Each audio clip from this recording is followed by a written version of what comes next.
Andhra Pradesh mid level health provider మరియు community health officers association ఆధ్వర్యంలో గుంటూరు జిల్లా వారి నిరవధిక సమ్మెను ప్రారంభించింది.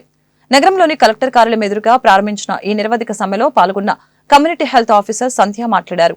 ఆయుష్మాన్ భారత్ నిబంధనల ప్రకారం తమకి ఉద్యోగ భద్రత కల్పించాలని, నిర్దిష్టమైన జాబ్ ఛార్జ్ ని అందించాలని, HR policy, increment, transfer, ex gratia మరియు పితృత్వ సెలవులు వంటి అంశాలను అమలు చేయాలని డిమాండ్ చేశారు. గుంటూరు డిస్ట్రిక్ట్లో సిహెచ్ఓగా వర్క్ చేస్తున్నాను 6 సంవత్సరాల నుంచి.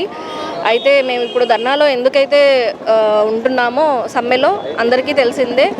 గత 15వ తారీఖు నుంచి మేము సమ్మెలో ఉన్నాము. మా విన్నపాలన్నీ గవర్నమెంట్ దృష్టికి శాంతియుతంగానే తీసుకెళ్తున్నాము. ముఖ్యంగా 6 సంవత్సరాలు పూర్తి చేసుకున్న వారికి రెగ్యులర్ చేయడం, ఎన్హెచ్ఎంలో అందరికీ ఇచ్చినట్టుగా మాకు కూడా 23% ఐక్యూ ఇవ్వమని గవర్నమెంట్ని కోరుకుంటున్నాము.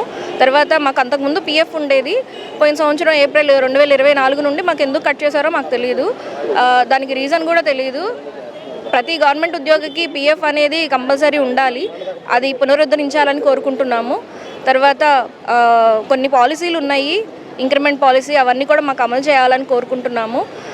తర్వాత ముఖ్యంగా మేము పోరాడేది శాంతియుతంగానే. మేము ఎక్కడ గవర్నమెంట్కి ఎదురు తిరిగి మాట్లాడట్లేదు, ఎవరికి ఏమీ చెప్పట్లేదు. తర్వాత ఏ గవర్నమెంట్ని మేము ఎవరిని తక్కువ చేసి మాట్లాడట్లేదు. తర్వాత మెడికల్లో ఉండే ఏ క్యాడర్ని మేము తక్కువ చేసి మాట్లాడట్లేదు.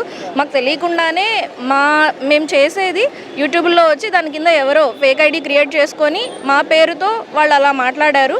అది మాకు సంబంధం లేకపోయినా మేము మీడియా పూర్వకంగా ఎవరికైతే మనసు నొచ్చుకుందో వాళ్ళకి మేము క్షమాపణలు కూడా చెప్తున్నాము. తర్వాత మేము సైబర్ దానిలో కూడా కంప్లైంట్ ఇచ్చాము దాని గురించి. తర్వాత కొన్ని అన్నీ మేము శాంతియుతంగానే వెళ్తున్నాము, ఎవరికి ఎదురెళ్ళి మాట్లాడట్లేదు. కాబట్టి దయించి మీడియా పూర్వకంగా గవర్నమెంట్కి తెలియజేయింది ఏమనగా మా డిమాండ్స్ అన్నీ కొంచెం సకాలంలో గుర్తించి త్వరగా తీర్చాలని